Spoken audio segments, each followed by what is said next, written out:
Selamat pagi anak-anak semuanya. Miss harap kabar kita baik-baik semua. Oke? Hari ini kita akan belajar tentang sistem ekonomi. Sistem ekonomi ya. Tapi sebelum kita masuk ke sistem ekonomi, minggu yang lalu Miss telah membuat materi atau membagikan materi kepada adik-adik semua atau anak-anak semuanya, yaitu tentang masalah pokok ekonomi ya. Mungkin adik-adik sudah tahu atau sudah mempelajari materi yang sudah Miss bagikan ya. Masalah ekonomi itu ada dua bagian. Yang pertama masalah ekonomi klasik dan yang kedua itu masalah ekonomi modern ya. Dari yang keduanya ini terdapat 3 bagian lagi. Yang pertama itu masalah ekonomi klasik ya. Masalah ekonomi klasik itu terbagi menjadi 3. Yang pertama itu produksi, yang kedua konsumsi, dan ketiga distribusi. Yang pertama itu produksi. Produksi itu adalah proses menghasilkan barang atau jasa. Yang kedua itu konsumsi. Konsumsi itu artinya proses menghabiskan barang atau jasa dengan cara menggunakan barang tersebut ya. Baru yang ketiga itu distribusi. Distribusi itu maksudnya proses menyebarkan barang atau jasa yang telah diproduksi tadi ya. Yang kedua itu masalah ekonomi modern. Ada 3 juga. Yang pertama what, yang kedua how, dan yang ketiga itu for whom.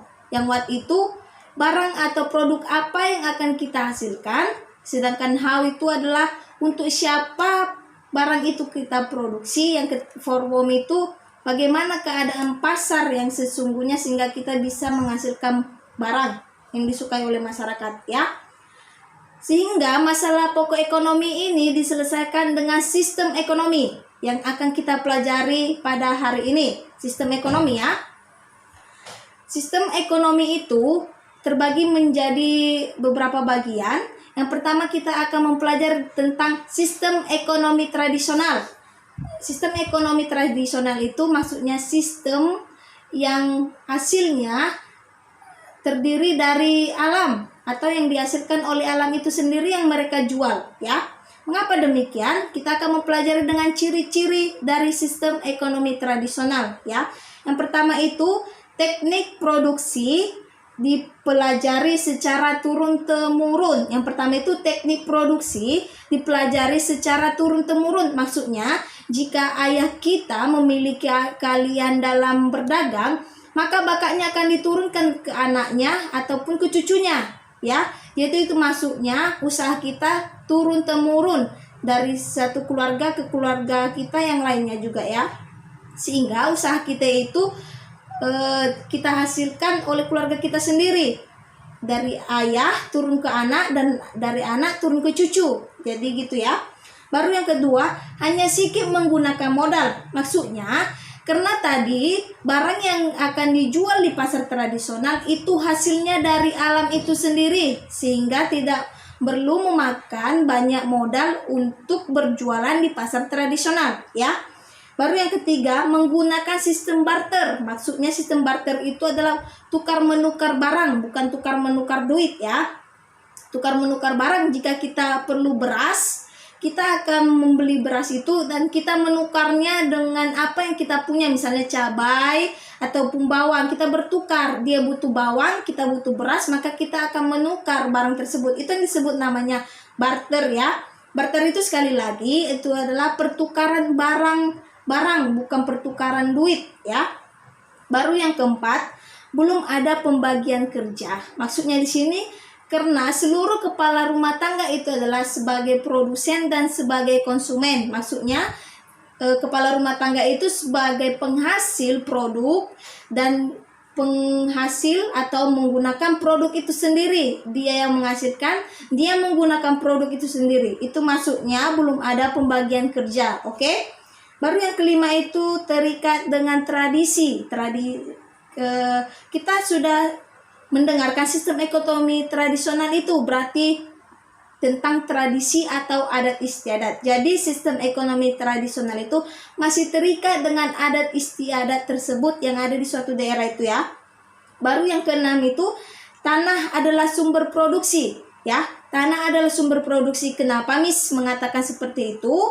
Karena tadi hasil penjualan mereka itu didapat dari alam itu sendiri. Jika alam tidak menghasilkan apa-apa lagi, maka mereka akan berpindah tempat untuk mencari tanah yang menghasilkan barang untuk dapat dijual lagi, untuk dapat digunakan untuk kelangsungan hidup masyarakat itu sendiri, ya. Jika tidak ada lagi hasil yang dihasilkan tanah, maka mereka akan berpindah tempat. Tetapi jika ada tanah yang bisa menghasilkan barang itu lagi, maka mereka akan tetap tinggal di situ dan melakukan penjualan dengan sistem yang tadi, sistem ekonomi tradisional, ya. Baru kita akan belajar tentang sistem ekonomi pasar, ya. Sistem ekonomi pasar atau kapitalis, ya.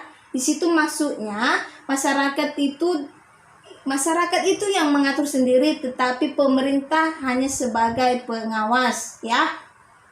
Yang kedua itu tadi sistem ekonomi pasar atau kapitalis, maksudnya situ pasar itu dikuasai oleh masyarakat atau swasta, tapi pemerintah sebagai pengawas di dalam sistem tersebut, ya. Kita akan membahas ciri-cirinya. Yang pertama, semua sumber produksi dimiliki oleh masyarakat. Baru yang kedua, pemerintahan tidak ikut campur. Pemerintahan di sini hanya sebagai pengawas di dalam sistem ekonomi pasar, ya, tersebut. Baru yang ketiga, masyarakat terbagi menjadi dua golongan. Maksudnya golongan sebagai pemberi pekerjaan dan masyarakat sebagai pekerjanya itu sendiri, ya. Baru yang keempat, timbul persaingan, ya. Di pasar itu memang sering terjadi persaingan, bagaimana si pedagang satu dengan si pedagang yang lainnya itu menghasilkan barang yang bagus agar mendapatkan laba atau keuntungan yang besar, ya. Mungkin si pedagangnya satu ini ingin mendapat keuntungan yang bagus, maka dia harus memproduksi atau menghasilkan barang yang bagus agar masyarakat meminati barang yang dijualnya daripada barang dari teman berjualannya yang lain yang di pasar, ya. Baru yang kelima itu semua kegiatan ekonomi bertujuan untuk mencapai keuntungan atau laba yang besar, ya. Itu pasti, ya. Jika kita berjualan, maka tujuan kita adalah mendapatkan laba atau keuntungan yang besar, ya. Kita tidak mungkin berjualan tidak ingin mendapat keuntungan yang besar, ya. Di sini sistem ekonomi pasar itu juga ciri-cirinya seperti itu, ingin mendapatkan keuntungan atau laba yang besar, ya. Dan kelebihan dari sistem ekonomi pasar, yang pertama itu menumbuhkan inisiatif dan kreativitas masyarakat, ya. Di sini kita diajak untuk berlomba-lomba menghasilkan produk yang bagus supaya diminati oleh masyarakat agar kita mendapatkan keuntungan atau laba yang lebih besar lagi, ya. Itu tadi. Baru yang kedua itu setiap individu bebas memiliki sumber daya produksi, ya. Maksudnya masyarakat bebas untuk berjualan apa saja yang mereka inginkan sesuai dengan modal dan keinginan dari masyarakat. Baru yang ketiga, timbul persaingan untuk maju, ya. Itu pasti motivasi itu pasti besar. Jika ada teman kita yang penghasilannya bagus, maka kita juga berlomba-lomba untuk menghasilkan atau mendapatkan keuntungan yang bagus, yaitu dengan cara meningkatkan kualitas dari barang yang akan kita jual, ya. Jadi kita harus berkreatif. Persaingannya itu persaingan secara sehat, bukan persaingan secara tidak sehat, ya. Baru yang keempat, dapat menghasilkan barang yang bermutu tinggi, ya. Itu pasti semua masyarakat ingin mendapatkan barang yang bagus, tapi mungkin harganya lebih murah gitu, ya. Tapi tidak, barang yang bagus maka harganya juga akan setimpal dengan barang tersebut, ya. Baru yang kelima itu akan terjadi efisiensi dan efektivitas yang tinggi. Berarti waktu dan tujuannya itu dapat kita laksanakan dengan baik di dalam sistem ekonomi pasar. Tetapi di sistem ekonomi pasar ini juga terdapat kekurangannya. Yang pertama itu sulit melakukan pemerataan pendapat, ya, karena tadi itu ada dua golongan, ya. Tadi di sistem ekonomi pasar itu terdapat dua golongan, ya. Yang pertama itu sebagai masyarakat yang memberi pekerjaan, yang kedua itu masyarakat yang menerima pekerjaan tersebut, sehingga pemerataannya itu tidak bisa ya diratakan. Yang kedua itu pemilik sumber daya produksi mengeksploitasi golongan pekerjaan. Maksudnya di sini yang kaya diperkaya, yang miskin tetap miskin. Maksudnya seperti itu. Karena tadi ada dua golongan itu, golongan memberi pekerjaan dan golongan si pekerja, sehingga yang kaya makin kaya, yang miskin tetap miskin. Karena tadi kita yang bekerja, kita harus membagi dua hasil pekerjaan kita terhadap si pemberi pekerjaan terhadap kita, ya. Baru yang ketiga itu sering terjadi monopoli yang merugikan masyarakat. Monopoli ini yang dilakukan oleh pemerintah, ya. Baru kita ke yang ketiga itu sistem ekonomi campuran. Ekonomi campuran itu perpaduan antara sistem ekonomi kapitalis dan ekonomi komando, ya, di mana swasta dan pemerintah secara berimbang memecahkan masalah ekonomi secara bersama-sama, ya. Yang ketiga itu sistem ekonomi campuran. Maksudnya situ adalah ekonomi campuran ini terdiri percampuran antara sistem ekonomi kapitalis dengan sistem ekonomi komando, yang dimana swasta dan pemerintahan sama-sama melakukan untuk memecahkan masalah ekonomi secara bersama-sama, ya. Ciri-cirinya yang pertama itu pemerintah dan swasta melakukan kegiatan perekonomian, ya. Maksudnya di sini pemerintah itu bertindak sebagai produsen dan sebagai konsumen. Pemerintah dan swasta di sini sama, itu bertindak sebagai produsen dan sebagai konsumen untuk meningkatkan kualitas pasar.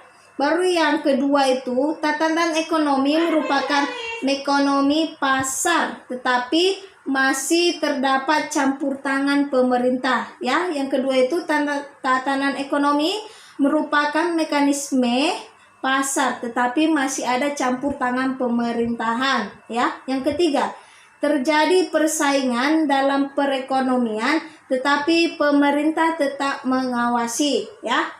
Tadi ciri-cirinya ada 3. Baru kita ke kelebihan dari sistem ekonomi campuran.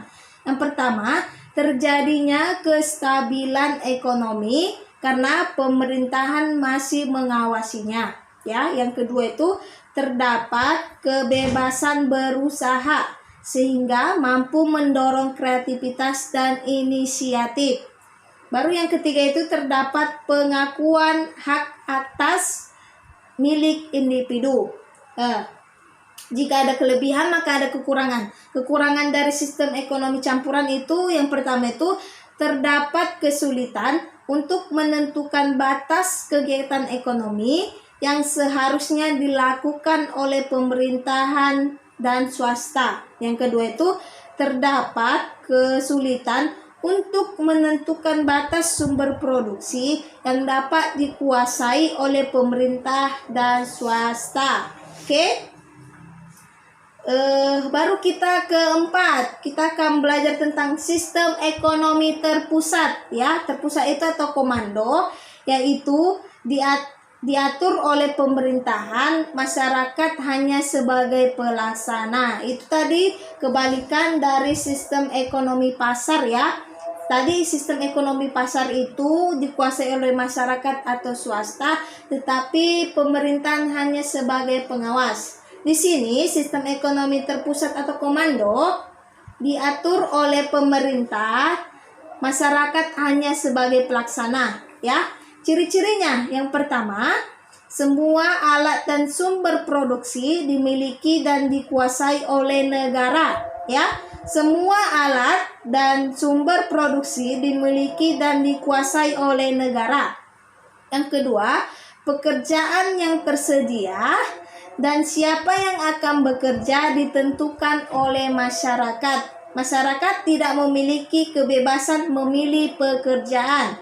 Yang ketiga itu kebijakan ekonomi diatur oleh pemerintah, ya. Kenapa diatur oleh pemerintah semuanya? Karena sistem ekonomi terpusat atau komando itu memang diatur oleh pemerintah, masyarakat hanya sebagai pelaksananya, ya. Kelebihan dari sistem ekonomi terpusat yang pertama, pemerintah lebih mudah mengendalikan inflasi, yaitu sehingga kenaikan harga di pasar itu sering tidak terjadi atau sama sekali pun tidak pernah terjadi ya. Baru yang kedua itu pemerintah menentukan jenis kegiatan produksi, yaitu di dalamnya ekspor dan impor ya. Baru yang ketiga itu relatif lebih mudah melakukan distribusi pendapatan. Karena di sini maksudnya itu sehingga masyarakat tidak ada lagi pengangguran karena lapangan pekerjaan sudah disediakan oleh pemerintah. Oke.